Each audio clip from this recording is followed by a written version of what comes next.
Hello, this is John from caveofprogramming.com, and in this tutorial we're going to start looking at handling exceptions in Java, and I'm only going to show you the kind of simplest case here, and we're going to look at more complicated stuff in future tutorials. So exceptions are a major part of the Java language, and one of the parts that in some ways is least well thought out, and unfortunately they can make your code look a bit ugly sometimes, so you sort of have to do the best you can with them. But what an exception is it's part of an error handling mechanism. And rather than talk, let's just get straight into an example. So I'm going to show you an example that has to do with file handling, and don't worry for the moment about the exact classes that I'm using here, because all I really want to do is illustrate handling exceptions, and we will get more into handling files in future. Now in Java there's an object called a file, there's a class called file, and I'm going to declare a variable of the type file and set it equal to a new file object. And to the constructor of file I can pass the name of a file that I want to deal with. And you can imagine that we might be about to read a file or write to it or do something else with it. So let's just say here test.txt, and I'll add the import for file with Ctrl+Shift+O. Now if you want to read the file, let's say, the next step could be to declare a file reader object. So there's a class called file reader, and let's just call this fr, and I'll set that equal to a new file reader. So usually it's bad practice to make variables that only have one or two letters in, but in certain circumstances it ends up being kind of acceptable and makes your code cleaner. And usually file reader is something that you use as an intermediate step to reading a file, so you don't refer to it much later on in your code, and we won't go into that now. But just for the moment I just want you to look at how this works in terms of exceptions. So I'm going to set this fr variable equal to a new file reader, and I'm going to pass it the file object that I declared here. So I'll pass the file object to the constructor, and again I'll add the import with Ctrl+Shift+O.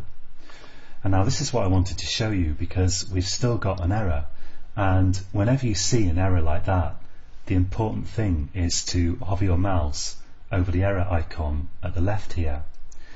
And here we see, well, there are two errors here. One is that it says fr is not closed, and I'll leave that for a moment, but the top error is it says unhandled exception type file not found exception. And exceptions are actually, they're just ordinary objects, except that they derive from a class called exception, and you use them in a particular way. Now whenever you get an exception, an error like that, and it tells you unhandled exception, there are two ways you can deal with it, and click on the error and you'll see the two ways. So the first way is this add throws declaration, and let's just click that and see what happens. So what's happened is it said originally that this had an unhandled file not found exception, and when I went to add throws, it's actually added this to the header of my main method. It says throws file not found exception, and that fixes the problem.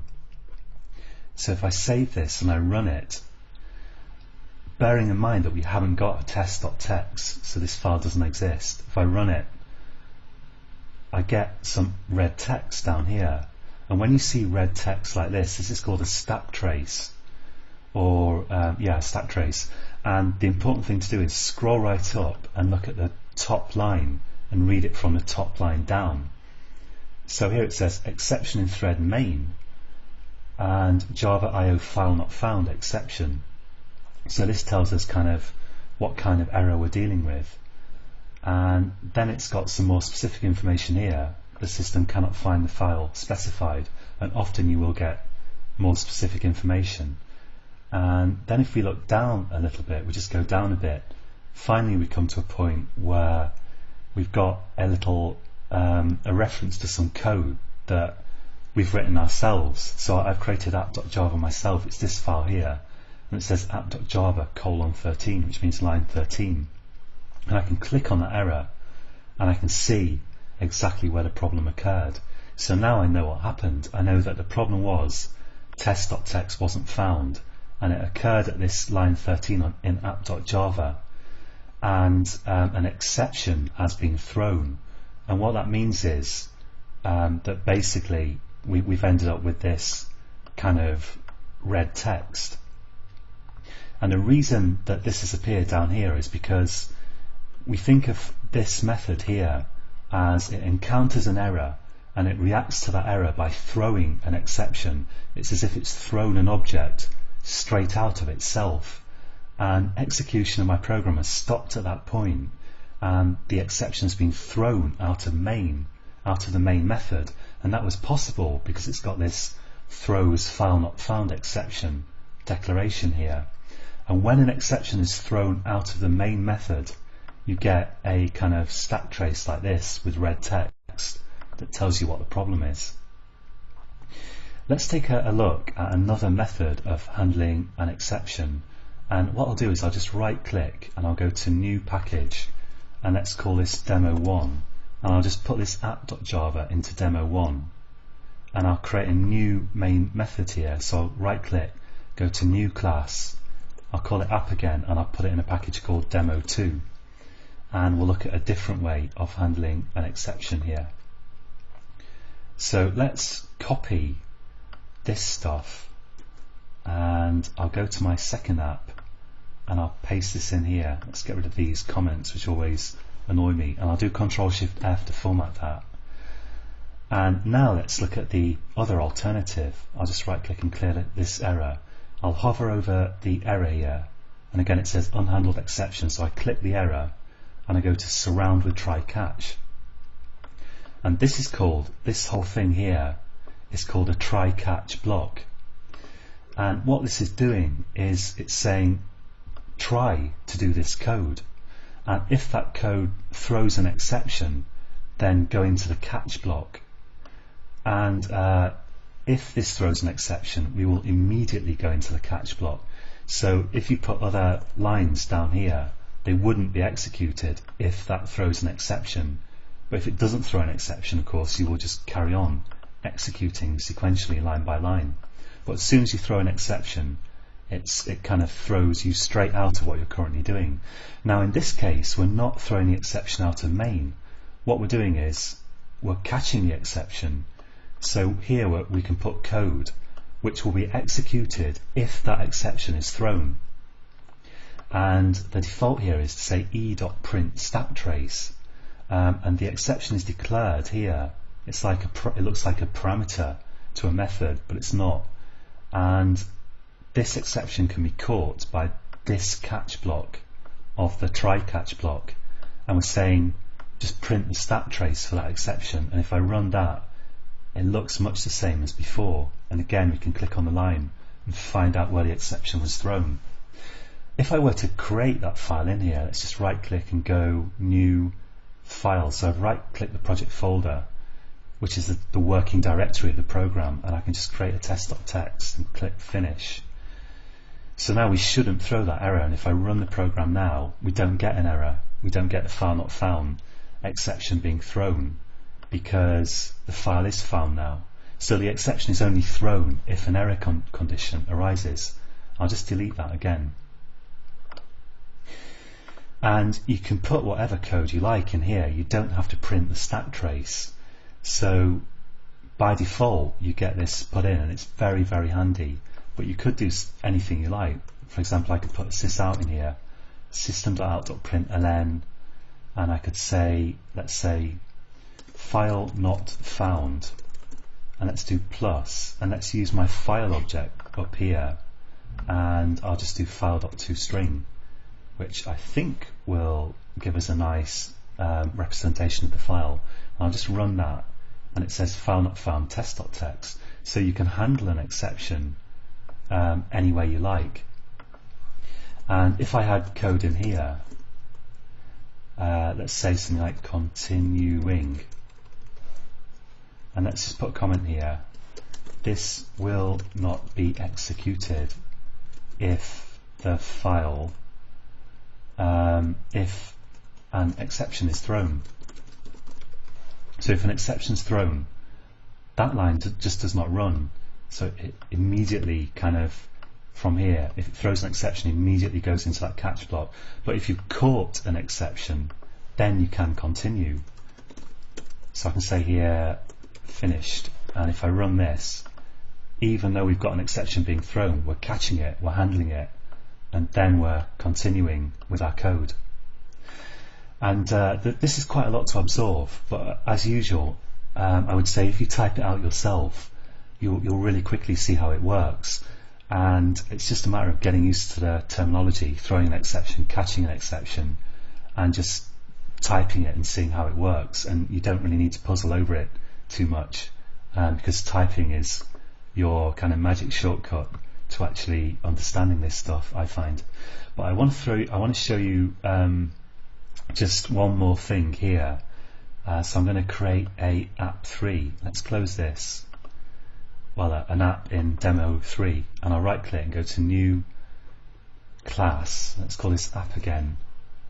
And oh, I forgot the package. Let's create a new package. I'll right click and go to new package, and I'll call this demo 3, and I'll just drag my app.java into this. And once again, I'll have some code in here that tries to open a non-existent file. And this time what I want to show you is I'm going to have another method in here, and because I haven't got an instance of my app class, I haven't got an app object, there's nowhere in here does it say new app. If I want to declare a method here and use it, at the moment it would have to be static. So to use a non-static method of a class, then you have to do new on that class somewhere. And rather than do that, I'm just going to say public static void open file. So I've got a new method here, and I'm going to cut this and put it in this method here.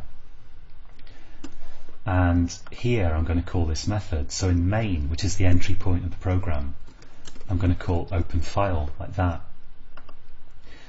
And now well, again, if I were to click the error and I were to put a try catch block in, we could just handle it here and that would be the end of it. But if I put throws in, so I click and I go to add throws declaration, it's going to add the throws declaration to the method that I'm in. So now open file throws file not found exception, and now I've got an error in main, because I've got to handle that exception somewhere, or I must throw it out of main ultimately. So this open file is now itself throwing the exception. So the exception starts in file reader, it gets thrown, instead of being caught or handled in a try catch block, it gets thrown out of open file, and now I need to either throw it out of main or catch it here.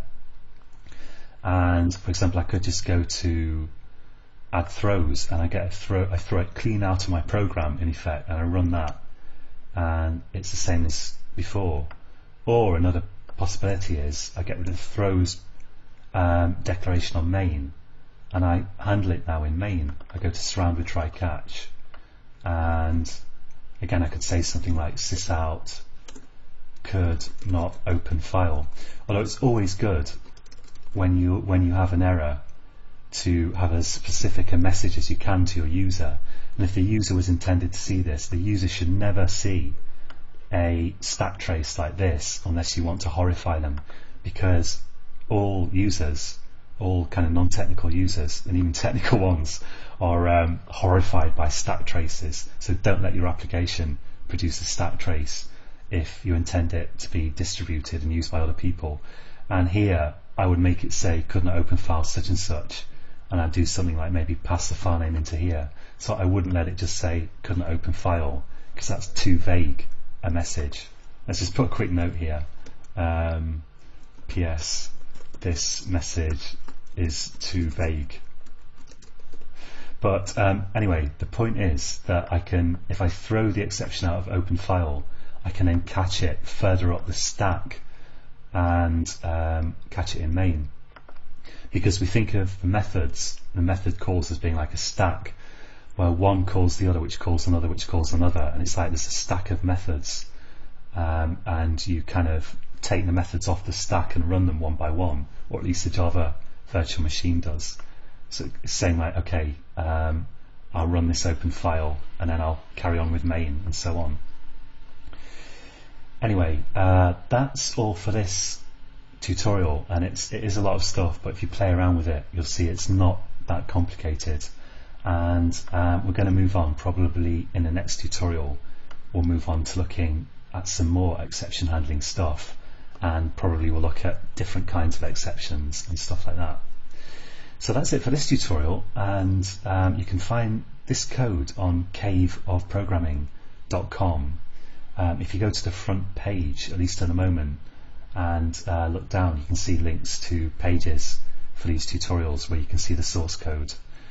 And I've also got courses on programming desktop applications and stuff like that, so certainly check those out. Okay, and that's it for today, and until next time, happy coding.